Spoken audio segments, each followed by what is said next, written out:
दोस्तों हम लेकर आ चुके हैं आप लोगों के लिए 20 मिनट में सुबह की 50 ताज़ा और बड़ी ख़बरें बताएंगे। दोस्तों आखिरकार कैसे इजराइल के ऊपर हमास हुआ हमलावर, कहा अपने ही लोगों को मारा है इजराइल ने। क्यों आखिरकार दोस्तों प्रधानमंत्री नरेंद्र मोदी के ऊपर बिखर पड़े राहुल गांधी, यात्रा पर हुआ जोरदार हमला। क्यों आखिरकार जो है ईवीएम को लेकर दोस्तों सड़क सड़क पर जमकर वकीलों ने किया हंगामा, और कैसे जो है यहाँ पर अखिलेश यादव ने राम मंदिर पर फिर बीजेपी को दिखाया आईना, नीतीश कुमार ने बीजेपी पर साधा निशाना। तमाम मुद्दों पर होगी बात, लेकिन उससे पहले अगर आपने अब तक हमारे चैनल को सब्सक्राइब नहीं किया है तो जल्दी से कर लीजिए। पास में एक घंटी आएगी, इसको भी दबाइए ताकि हर वीडियो की अपडेट आप तक पहुंच पाए। दरअसल दोस्तों आपको बताते चले, इजराइल के ऊपर भड़का हमास ने कहा इजराइल अपने ही लोगों को मार रहा है, उसने अपने ही कई लोगों को मारा है। दरअसल आपको बताते चले दोस्तों, हमास फिर से एक बार इजराइल के ऊपर हमले कर दिए। हमास ने कहा कि इजराइल के ऊपर तब तक हमले होते रहेंगे जब तक कि इजराइल गजा में बमबारियां नहीं रोकेगा। आपको बताते चले यही नहीं, हमास ने यह आरोप भी लगा दिया कि इजराइल ने अपने ही लोगों को मारा है, अपने ही लोगों के हाथ खून में रंगे हुए इजराइल के। जाहिर सी बात है दोस्तों, हमास इजराइल की इस जंग के दौरान इजराइल ने बार बार हमास ने ये बात दोहराई है कि इजराइल के हाथ अब तक कुछ नहीं लगा है, और उसने फिर से एक बार दोस्तों कई अटैक करते हुए साफ कर दिया है कि फिलहाल इजराइल जो है वो किसी भी सूरत में जीतना चाहता है, वो अपने ही लोगों को उड़ा रहा है दोस्तों। और ये साफ दिखाई दे रहा है कि हमास और इजराइल की इस जंग में इजराइल की एक बड़ी हार होती हुई नजर आ रही है। आपको बताते चले दोस्तों, फिलहाल राहुल गांधी की भारत जोड़ो यात्रा पर हमला, बीजेपी के गुंडों ने किया यह हमला, भड़क गई कांग्रेस। दरअसल आपको बताते चले, राहुल गांधी की न्याय यात्रा में भीड़ का जनसैलाब दिखने को मिल रहा है। अब तक किसी की भी रैली में इतनी भीड़ देखने को नहीं मिली जितनी राहुल गांधी की भारत जोड़ो न्याय यात्रा में है दोस्तों। यही कारण है जो राहुल गांधी की यात्रा पर हमला कर दिया गया, गाड़ियों के कांच तोड़ दिए गए दोस्तों, और पोस्टर भी फाड़े जा रहे हैं भारत जोड़ो न्याय यात्रा के।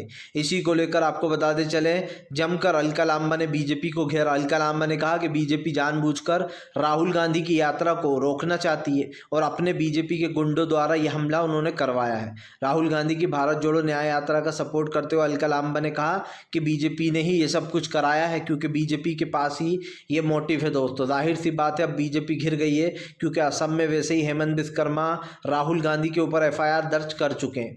आपको बताते चले दोस्तों, फिलहाल एक बार फिर से हूतीज ने किया दोस्तों शिप पर हमला, तो भड़का अमेरिका। दरअसल आपको बताते चले, हूतीज ने फिर से दोस्तों एक शिप को अपना निशाना बना लिया है। हूती ने साफ कहा है कि फिलहाल वो नहीं रुकेंगे। हूतीज ने यह भी कर दिया है कि अमेरिका आए या फिर हमारे सामने कोई भी आकर खड़ा हो जाए, हम नहीं डरने वाले। आपको बताते चले दोस्तों, हूतीज अपना पहले से इंतजाम करके बैठे हुए हैं। अगर उनके ऊपर यह आरोप भी लगाया जाता है कि ये शिप उड़ाकर बिजनेस को बर्बाद कर रहे हैं तो उन्हें कोई फर्क नहीं पड़ता। उनका आतंकवादी संगठन भी घोषित कर दिया है। इसके बावजूद भी हूती सिर्फ एक ही बात कह रहा है कि अगर तुम्हारी नज़र में हम आतंकवादी हैं तो आतंकवादी ही सही, लेकिन हम जब तक गजा के लोगों पर तुम अत्याचार करोगे, हमारे मुस्लिम भाइयों को मारोगे, तब तक हम भी चुप नहीं बैठेंगे। फिर से एक बार यमन के हूतीज ने दे दी चेतावनी, साफ कह दिया कि तुम हमें आतंकवादी बुलाओ या फिर कुछ भी बुलाओ, हम नहीं रुकने वाले। आपको बता दे चले दोस्तों, राहुल गांधी ने प्रधानमंत्री पर साधा निशाना। राहुल गांधी बोले प्रधानमंत्री में अहंकार है, उनमें इतना अहंकार है कि वो मणिपुर की जनता से मिलने तक नहीं गए, असम की संस्कृति बदल रहे हैं, और यहाँ का जो सीएम है वो सिर्फ बीजेपी के कहने पर चलता है, वो जनता के कहने पर नहीं है। आपको बता दें, राहुल गांधी ने आरोप लगाया है कि हेमंत विश्वकर्मा सिर्फ जनता के लिए नहीं, सिर्फ बीजेपी के लिए काम करते हैं, क्योंकि बीजेपी ने उन्हें सीएम बनाया है। यही कारण है जो राहुल गांधी ने जमकर हेमंत विश्वकर्मा को घेरा।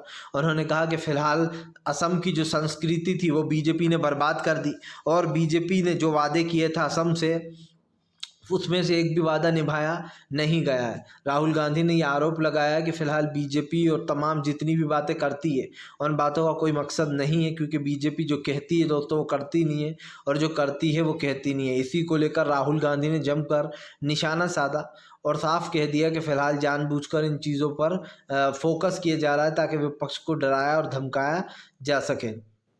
आपको बताते चले दोस्तों, फिलहाल बढ़ गई हैं बीजेपी की मुश्किलें। जी हाँ, अब तो दोस्तों उमा भारती उतर गई शंकराचार्य के समर्थन में। दरअसल दोस्तों आपको बताते चले, अब सबसे बड़े शंकराचार्य और सबसे बुजुर्ग उनके समर्थन में उमा भारती आ गई हैं। उनका कहना है कि फ़िलहाल जिस तरीके से शंकराचार्य जी की लोग मजाक उड़ा रहे हैं हमारे ही लोग, और ये कहना है कि मैं उनको चैलेंज देता हूँ, या फिर जो दोस्तों पोंगा पंडित हैं वो असली के जो धर्माचार्य हैं उनको चैलेंज कर रहे हैं बार बार। इसको लेकर उमा भारती ने अपनी सरकार को घेर लिया। उन्होंने कहा कि फिलहाल ऐसा नहीं करना चाहिए, क्योंकि शंकराचार्य जी हमारे देश के सबसे बुजुर्ग और सबसे सीनियर वो हैं दोस्तों, पुजारी। उन्होंने कहा कि वो जो भी कह रहा है वो धर्म के आधार पर कह रहा है। लेकिन उमा भारती ने यह भी कहा कि शंकराचार्य से मैं अपील करूंगी कि हमने 500 साल ये लड़ाई लड़ी है और वो आ जाएं वापस यहाँ पर। आपको बता दें चले दोस्तों, इसको लेकर ये बोला गया, लेकिन साफ दिखाई दे रहा है कि फिलहाल उमा भारती ने सरकार को घेर लिया, क्योंकि बीजेपी के ही नेता है जो शंकराचार्य को बुरा भला बोल रहा है। आपको बता दें चले दोस्तों, फिलहाल एक बार फिर से हिजबुल्ला गरजा। हिजबुल्ला ने दोस्तों इजराइल पर दागी मिसाइलें। दरअसल आपको बता दें चले, लेबनान बॉर्डर से फिर से एक बार हिजबुल्ला गरज गया दोस्तों। लेबनान बॉर्डर से हिजबुल्ला ने फिर से एक बार धमाधम धमाके कर दिए। साफ दिखाई दे रहा है हिजबुल्ला और तमाम दोस्तों जितनी भी पार्टीज है उनके बीच में यह हमला चल रहा है। हिजबुल्लाह के इन अटैकों से दोस्तों कहीं ना कहीं परेशान हो चुका है इजराइल को अच्छे से पता है कि उसके सामने कोई भी रास्ता अब बचा नहीं है। हिजबुल्लाह के दोस्तों ये हमले सबसे भारी पड़ते हुए नज़र आ रहे हैं, और साफ दिखाई दे रहा है दोस्तों कि हिजबुल्लाह से इजराइल की बोलती बंद कर दी है। अब इजराइल दोस्तों परेशानी में है कि आगे क्या किया जाए, क्योंकि फ़िलहाल टिक नहीं पा रहा है वो, और ये साफ बात हो चुकी है कि हम हिजबुल्लाह जो है दोस्तों वो एक के बाद एक बड़े अटैक कर रहा है। आपको बता दें चले दोस्तों, ईवीएम के खिलाफ फिर से खुला मोर्चा। वकीलों ने दोस्तों फिर से किया पैदल मार्च। दरअसल आपको बता दें चले दोस्तों, ईवीएम का ये जो मैटर है थमने का नाम नहीं ले रहा है। एक तरफ जो है यहाँ पर चुनाव आयोग ईवीएम पर परेशान है, तो दूसरी तरफ ईवीएम को लेकर विपक्ष लगातार भड़का हुआ है। सीधी सी बात यह है कि ईवीएम वाला मुद्दा दोस्तों इस देश का सबसे बड़ा मुद्दा बनता चला जा रहा है। यहाँ पर साफ कहा गया है कि फिलहाल जब तक ईवीएम नहीं हटेगी तब तक हम भी चुपचाप नहीं बैठने वाले, और यही कारण दोस्तों जो ईवीएम वाले मुद्दे पर कहीं ना कहीं ये सरकार दोस्तों घिरती हुई नजर आ रही है। क्योंकि अगर ईवीएम बंद नहीं होती तो जाहिर सी बात है जनता का विश्वास डोलेगा, और ईवीएम को बंद कराने के लिए दोस्तों इस वक्त विपक्ष अपना पूरा दाव लगा चुका है। सबसे बड़ी बात यह है कि ईवीएम को बंद करना चाहिए, क्योंकि दोस्तों ईवीएम से लोगों का भरोसा उठ चुका है, और ये आप भी जानते हैं कि ईवीएम एक बड़ा मुद्दा है इस देश का, जिस मुद्दे पर कम से कम सरकार को ध्यान देना चाहिए। आपको बता दें चले दोस्तों, फिलहाल बढ़ गई मनीष सिसोदिया और संजय सिंह की मुश्किलें। जी हाँ, आपको बता दें इन दोनों की न्याय की हिरासत फिर से बढ़ा दी गई है 24 फरवरी तक के लिए। अब आप समझिए दोस्तों, दोनों को जानबूझकर कितना परेशान किया जा रहा है आम आदमी पार्टी को, कि संजय सिंह और मनीष सिसोदिया को बड़ा झटका लगा। 3 फरवरी तक बढ़ाई गई है न्याय की हिरासत, यानी कि दोस्तों यहाँ पर अब 3 फरवरी के बाद होगा इन दोनों की बेल पर सुनवाई। आपको बता दें दोनों शराब घोटाले में घिरे हुए हैं, इनके ऊपर न्याय की हिरासत चल रही है, जिसको बार बार बढ़ाया जा रहा है, और फिर से यही देखने को मिला कि न्याय की हिरासत बढ़ा दी गई। लेकिन हम आपको बताते चलें, इसका एक मैटर ये भी है कि न्याय की हिरासत के पीछे कहीं ना कहीं विपक्ष बीजेपी पर आरोप लगाता है कि बीजेपी जानबूझकर उन्हें अंदर रखना चाहती है, ताकि वो बाहर आ गए तो आम आदमी पार्टी के लिए प्रचार ना कर सके। आपको बता दें ये एक परेशानी है कि फ़िलहाल हमेशा आरोप बीजेपी पे ज़रूर लगते हैं, क्योंकि बीजेपी ईडी और सीबीआई का दुरुपयोग करती है, ये विपक्ष बार बार दोहराता है। आपको बता दें चले दोस्तों, फ़िलहाल इस बार जो है यहाँ पर नहीं चलेगी एक भी बीजेपी की। इस बार हम 24 में कर देंगे बीजेपी को बाहर। अखिलेश ने फिर से खोल लिया है बीजेपी के ख़िलाफ़ मोर्चा, समाजवादियों को करा जा रहा है इकट्ठा। दरअसल सीधी सी बात ये दोस्तों कि चाहे कुछ भी हो जाए यहाँ पर अब इन तमाम मुद्दों पर बात नहीं होगी, गरीबी को दूर किया जाएगा, और इसी मुद्दों को लेकर जो है यहाँ पर हमारे पीछे आएंगी है। और तमाम चीज़ों को हमने नोटिस भी किया है दोस्तों कि फ़िलहाल अब देश में जो हो रहा है उसको रोकने की बहुत ज़रूरत हो गई है, इसीलिए कहीं ना कहीं ये मैटर अब इतना ज़्यादा बढ़ गया है। आपको बता दें चले दोस्तों, फ़िलहाल हमास इजराइल की जंग के बीच में तुर्की बोला जल्द से जल्द मध्यस्थता पर बात करे इजराइल ने दोस्तों गज़ा में अब तक 25,000 लोगों की जान ले ली है। दरअसल आपको बता दें चले, इजराइल ने गज़ा में लाशों के ढेर बिछा रखे हैं, सब जानते हैं, लेकिन दोस्तों ये भी आप जानते हैं कि इजराइल ने अपने लोगों को भी मारा है, और इसीलिए अब ये सरकार फंस गई है, क्योंकि जाहिर सी बात है इजराइल की जो सरकार है दोस्तों उसने कई लोगों को मार दिया अब तक, और ख़ुद जो यहाँ पर दोस्तों चुपचाप निकल रही। तो यहाँ पर कम से कम इन चीज़ों को तो रोकना चाहिए, और इस पर भी दोस्तों काफ़ी चर्चा भी हो रही है, क्योंकि जाहिर सी बात है यहाँ पर जो ये हुआ है इजराइल और हमास के बीच में, इसमें तुर्की ने साफ कहा कि अगर युद्ध विराम लगता है तो अच्छा है, क्योंकि युद्ध विराम की बहुत ज़्यादा ज़रूरत भी हो चुकी है दोस्तों। और ये आप भी जानते हैं कि अब तक कितनी ज़्यादा मौतें हो चुकी हैं, जिससे ये कहीं ना कहीं साफ़ हो गया है। आपको बताते चले दोस्तों, फिलहाल राहुल गांधी के समर्थन में उतरे तेजस्वी यादव। तेजस्वी बोले राहुल गांधी इस देश के बड़े नेता हैं, उनको जनता पसंद करती है। दरअसल आपको बताते चले दोस्तों, राहुल गांधी के सपोर्ट में एक बार फिर से तेजस्वी यादव आ गए। तेजस्वी ने राहुल गांधी का समर्थन करते हुए कहा कि राहुल गांधी को जनता पसंद करती है।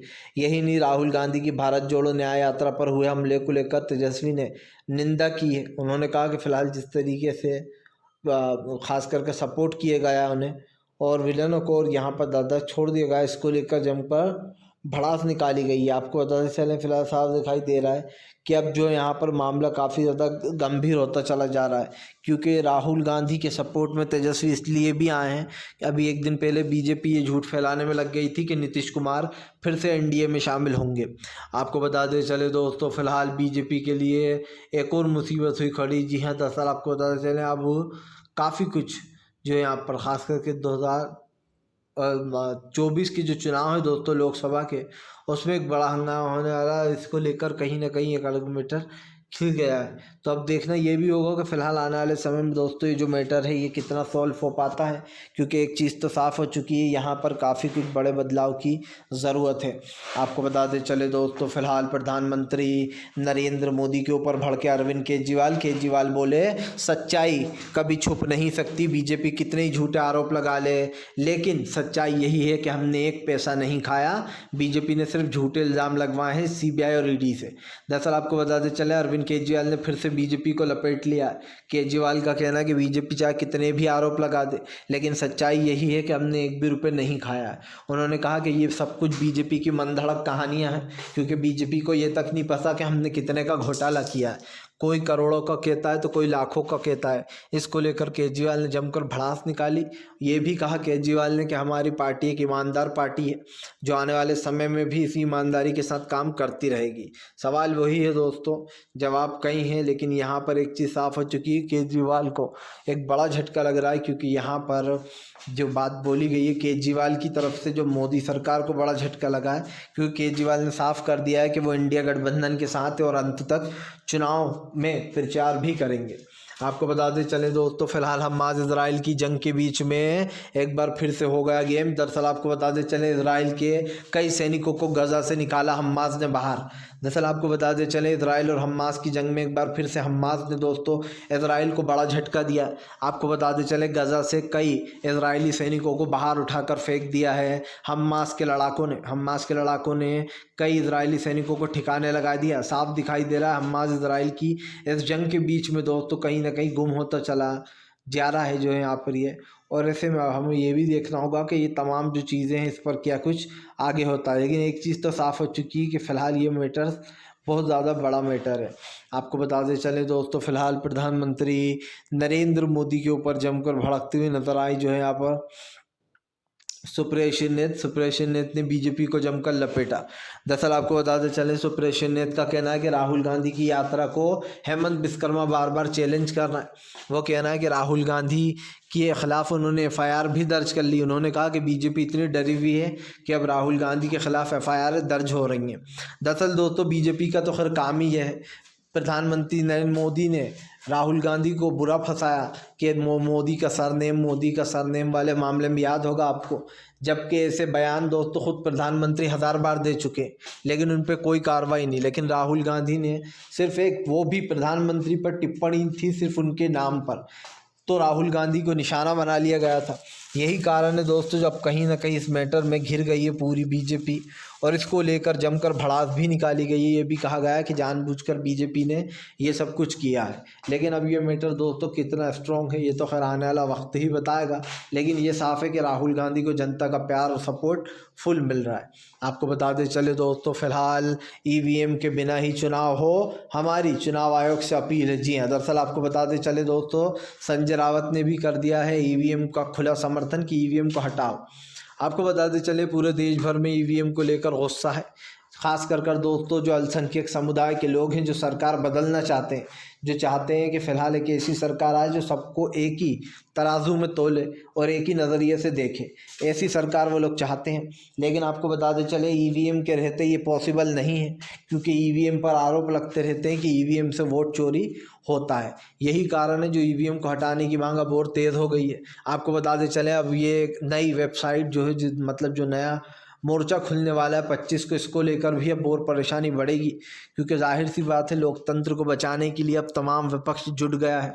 अब देखना इसमें ये भी वो है दोस्तों कि आखिरकार आने वाले समय में कैसे विपक्ष इन परेशानियों से निपटेगा, क्योंकि एक चीज़ तो साफ़ हो चुकी है कि फ़िलहाल यहाँ पर इस मैटर से निकलने के लिए विपक्ष को ईवीएम का हटना बहुत ज़रूरी है, तभी दोस्तों जीत का रास्ता खुलेगा। आपको बताते चले दोस्तों फ़िलहाल हमास इजराइल के बीच में जो है यहाँ पर सुलह कराना चाहता है चाइना भी चाहता है कि फ़िलहाल हमास कर ले सुलह। दरअसल आपको बताते चले दोस्तों चाइना से लेकर तमाम देश हमास और इजराइल की सुलह कराना चाहते हैं। वो चाहते हैं कि फ़िलहाल गज़ा में जो अब तक इतनी मौतें हुई हैं उसका आंकड़ा रुक जाए। लेकिन आपको बताते चले दोस्तों इजराइल अभी भी मानने की फिराक में नज़र नहीं आ रहा, जबकि उसने अपने कई सैनिक खो दिए हैं और कई लोग मारे जा रहे हैं इजराइल के एक के बाद एक। हमास और इजराइल की इस जंग में दोस्तों एक चीज़ तो साफ़ हो चुकी है कि हमास इजराइल की ये जंग कहीं ना कहीं दोस्तों मुसीबत बनती चली जा रही है, और ख़ास करके इनके लिए नहीं और आम जनता के लिए बन रही है दोस्तों, जिन आम जनता के ऊपर हमले हो रहे हैं। एक चीज़ तो साफ़ हो चुकी है कि हमास इजराइल की जंग दोस्तों आर पार की लड़ाई है। अब तो कोई एक जीतेगा कोई एक हारेगा, वही वाला माहौल दिखाई दे रहा है, क्योंकि अब तक तो ये जंग रुकी नहीं है, ये जंग बढ़ती चली जा रही है। और इसको रोकने का सिर्फ एक ही तरीक़ा है दोस्तों कि इजराइल को घुटनों पर ले आओ, और हमास वो कर रहा है। हमास ने ये साफ़ कर दिया है कि वो किसी भी हालत में सीज़ फायर नहीं लगाएगा। अगर वो करेगा तो मध्यस्थता पर ही बात करेगा, लेकिन सीज़ फायर को बिल्कुल भी अनुमति हम नहीं देंगे, और ये साफ सी बात है। आपको बताते चले दोस्तों फ़िलहाल प्रधानमंत्री नरेंद्र मोदी के ऊपर जो यहाँ पर जमकर भड़कते हुए नज़र आए जो है यहाँ पर दोस्तों ममता बनर्जी ने बीजेपी को दी चुनौती। दरअसल आपको बताते चले ममता बनर्जी ने बीजेपी को लपेट लिया। ममता बनर्जी ने कहा कि बीजेपी जो यहाँ पर राम मंदिर के सहारे 2024 की सत्ता में आना चाहती है। दीदी ने आरोप लगाया कि बीजेपी राम मंदिर पर काफ़ी लंबे समय से राजनीति कर रही है। उन्होंने ये भी चैलेंज किया है कि 2024 में मोदी सरकार हार जाएगी। जाहिर सी बात है दोस्तों 2024 का चुनाव एक बड़ा चुनाव है और इसमें जीतना बहुत ज़रूरी है, ख़ास करके विपक्ष के लिए, क्योंकि विपक्ष की अपनी साख लगी हुई है। और 2024 दोस्तों अगर विपक्ष का हो जाता है तो ये समझ लीजिए कि अपने आप एक के बाद एक सरकार गिरना शुरू। तो इसी को लेकर जो यहाँ पर भड़ास निकाली जा रही है। और आपको बताते चलें अब जो ममता बनर्जी उन्होंने बीजेपी को चेतावनी दी है। उनका कहना है कि बीजेपी राजनीति कर रही है और राम मंदिर पर राजनीति नहीं होना चाहिए। ममता बनर्जी ने साफ कहा कि फ़िलहाल उनकी राजनीति का कोई तोड़ नहीं है, लेकिन इस तरीके की बात दोस्तों कोई ख़ास कर ऐसी चीज़ों के लिए बोली जाती है। आपको बताते चले दोस्तों किसान नेता राकेश टिकैत का ऐलान, कहा फ़िलहाल किसानों का हक मिलने तक हम भी सड़कों पर हैं, हम भी इसी तरीके की धार्मिक जुलूस निकालते रहेंगे। दरअसल आपको बताते चले दोस्तों इस वक्त किसान नेता राकेश टिकैत और तमाम लोग जो हैं वो लोग जो है यहाँ पर अब किसान आंदोलन का समर्थन कर रहे हैं। बताया जा रहा है 26 जनवरी के दिन राकेश टिकैत भी ट्रैक्टर मार्च निकालने वाले हैं और इसके दौरान कई लोग उनके साथ जुड़ेंगे। यानी कि दोस्तों 26 तारीख के दिन ट्रैक्टर मार्च निकलेगा। और इस बात पर यह है कि फ़िलहाल एक वादा ही किया गया है कि फ़िलहाल इस चीज़ को रोका जाएगा, क्योंकि हम आपको बताते हैं कि तमाम चीज़ों पर दोस्तों अब जो है यहाँ पर फंस चुकी है बीजेपी। और ऐसे में विपक्ष से लेकर तो तमाम लोग जो है वो बीजेपी को घेरने का काम भी कर रहा है। तो एक चीज़ तो साफ़ है दोस्तों कि आने वाले समय में काफ़ी कुछ बड़े बदलाव हमें देखने को मिल सकते हैं। लेकिन हम आपको बताते चलें कि फ़िलहाल अगर जो है यहाँ पर दोस्तों कहीं पर भी कहीं छूट जाता है तो हम उस चीज़ को जो है उसके ख़िलाफ़ फ़ैसला लेते हैं और ये साफ दिखाई दे रहा है। फ़िलहाल दोस्तों वीडियो अच्छा लगे तो लाइक करें, चैनल पे पहली बार आए सब्सक्राइब कर लें ताकि ऐसी वीडियो आगे भी आपको मिल